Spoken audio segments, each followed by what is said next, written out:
But we begin with the dueling plans to rescue our economy. U.S. Congresswoman Janet Schakowsky is an Illinois Democrat, and Congressman Dan Lundgren's a California Republican.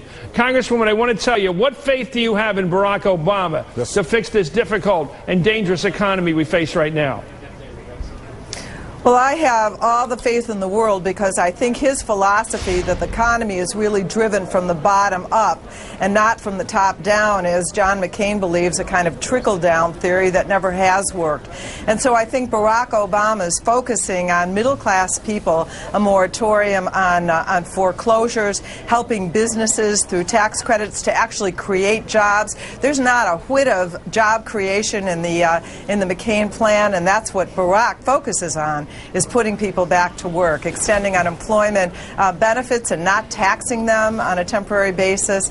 These are all things that are going to put us in the right direction.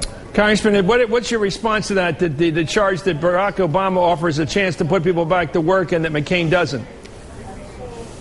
Well, Barack Obama's response is the typical government knows best response, that somehow we're going to stimulate the economy by more government spending or government jobs. I mean, look, the idea that you would raise taxes in the midst of a downturn in the economy is nuts, and John McCain has spoken out against that for a long period of time. If you look at the plan that he just proposed, one of the things he recognizes is that some of these tax policies actually work counter to having an economy that is on the upbeat. For instance, he suggests that right now, if you reach 70 years and a half, you're obligated to start selling some of the stocks you put away for your retirement. To require people to do that in the midst of a downturn when the value of their stocks are really down just doesn't make sense. So John's taken practical steps to try and address this problem. Well, it seems to me, Congressman, let me go back to your point here about the difference between the Democrats and the Republicans, Congressman Lundgren. You make a point that was sound a couple of weeks ago, that the Democrats are for a larger role for the public sector, the Republicans for a smaller role. But under this administration, we've had huge deficits, a huge, unimaginable growth in the national debt. We've got now a plan on the table as of today from the president for a $250 billion purchase of equity in the big banks of this country. How more socialist can you get than the Republicans? Well, come on, Chris. I mean, let's look at what we're talking about. We're talking about John McCain, who has an absolute record of criticizing Republicans and Democrats for spending too much. He knows what he's talking about in terms of cutting spending. Look at what we've got from Barack Obama. Billions upon billions upon billions of dollars in new spending. And then you got Nancy Pelosi saying they're going to bring us back right after the election so that we can inject another amount of huge spending. Look, no one likes the idea that we have to intervene now in these financial markets, but on a bipartisan basis, we came forward and said under these extreme circumstances we should. But if you look at the president's plan, if you look at what Paulson said today, if you look at what everybody has said today about this new iteration of the plan inside of what we authorized 2 weeks ago, it's not in addition to, it's inside of it, you will see they're looking for the shortest term that we have the government intervening. You're looking at preferred stocks, that is stocks with a non-voting ownership. That is different than what they've done in some other countries when you're talking about nationalizing these particular industries or nationalizing even parts of the industries. So there's a big difference between what you just said, Chris, and what's being proposed, and a big difference between what John McCain would do and what Barack Obama would do based on their records. I'm not just talking about what they're saying. Look at their records. Well, Congresswoman, let me ask you to respond to this, because it seems like the government is intervening in a way that we couldn't have imagined a couple of weeks ago, and both parties are going along with it. You say the Democrats are different because you're bottom up rather than top down, but all the Democrats have joined on more votes by the Democrats for this package, which includes now the $250 billion in purchases of, as the Congressman makes the point, preferred stock rather than common stock, but it's equity in these big banks. What's the difference between the two parties if you're both on board these giant bailouts?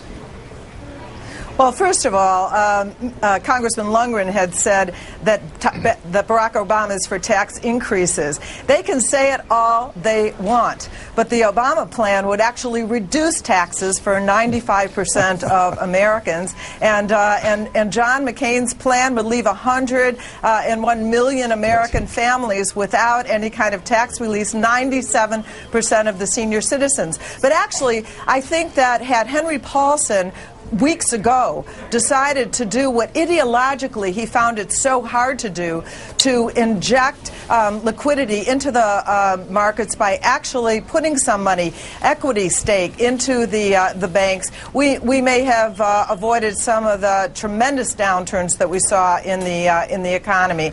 So what really drove his going from one plan to another was really ideology, and that's that ideology that says that we want to always privatize gain and only nationalize risk.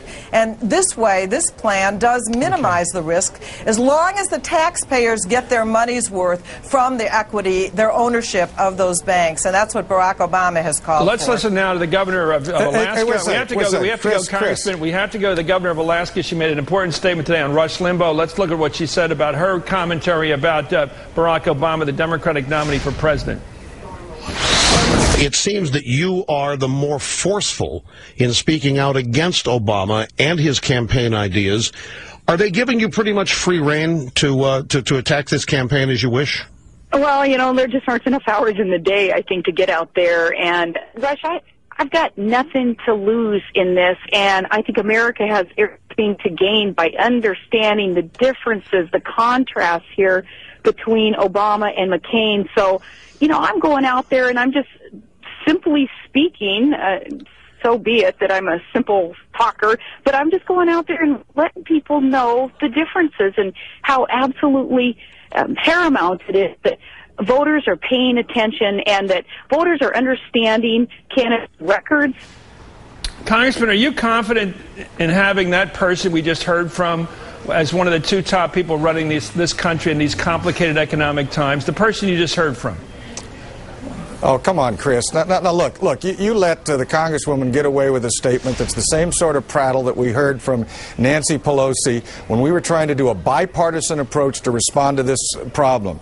On the floor of the House, she went and attacked Republicans, went into this right-wing rhetoric that they always talk about. The Congresswoman's done the same thing, talking about ideology. No, but here we are trying to solve a particular problem on a bipartisan basis. I didn't make any comments with respect to the approach that's being used that was a bipartisan basis. Did. Now, you if you said want to talk Barack about Obama whether wants this to raise taxes. Okay, we have. Well, look at the record of people. Look at what I'm concerned about is the election of our president, vice president, Look at how they Congressman. voted. That's what the people ought to look at. We're picking two people to run the country. If you want to talk are you confident in Governor Palin's ability to help lead this country in complicated times? The person you just heard from, in one of the rare moments we've had where she spoke without notes, without a script.